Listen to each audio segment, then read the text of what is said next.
Hello and a very good morning to all of my fellow classmates and my lecturer, Mr. Muhammad Zaki. My name is Muhammad Fahim bin Amiduddin. My matric card number is 01DPM 20F2011. Before I begin, I wanted to thank to all of you for giving me this opportunity to talk about this oral presentation for Community English 3 DUE 50032. The graph that I chose for my presentation is about the Panasonic. For some of you who didn't know what Panasonic is one of the company that is famous for manufacture electrical appliances that we actually knows about like home appliances, kitchen appliances, and much more. They are famously known about their product, and they also manage to sell and manufacture all of this product globally, worldwide.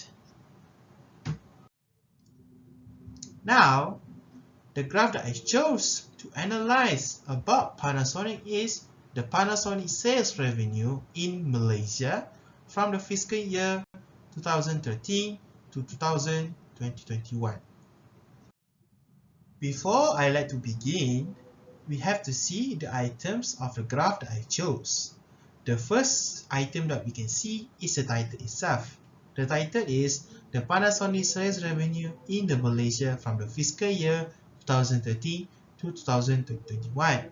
While for the vertical axis of this graph, it shows about the sales revenue in the million Malaysian ringgit, and for the horizontal axis itself, it shows about the year of the sales revenue of Panasonic have taken and gained from 2013 to 2021, that is relatively around 9 years. I already explained to all of you about the items that we can see in the graph, I would like to begin to explain to all of you about the graph that I chose. First thing first that we can see in the graph itself is the Panasonic sales revenue has actually reached the lowest sales, around 864.65 millions in the year 2013. Secondly is, we can see that Panasonic sales revenue has rose significantly from 931.02 millions in the year 2015 to 1,086.74 million in the year 2016. That is a total around of increase of 155.72 million. After that, we can also see that Panasonic sales revenue has reached the highest peak in sales, that is around 1,122.96 million in the year 2017 to 1,199.12 million in the year 2018. That we can see that 2018 is the highest peak of the sales that Panasonic has managed to gain. Next, Panasonic sales revenue has also shown the increase slightly from 864.65 million in 2013 to 899.21 million in 2014. After that, even they have a slight growth and improvement of the sales until they reach their peak in 2018, it doesn't mean they're always going to stay that way.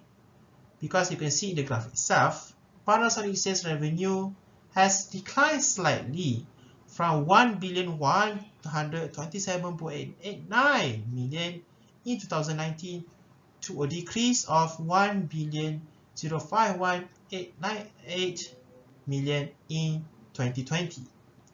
And then Panasonic sales revenue also decreased slightly from 1,051.898 million in 2020 to 974.56 million only in 2021.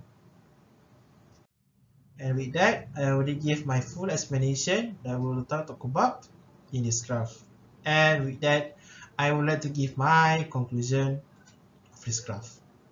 The first thing first I would like to say is, the reason that they actually reached the lowest point of sales revenue in 2013 is probably that I can assume they didn't manage to grasp a lot of attention of the consumers in Malaysia about the product.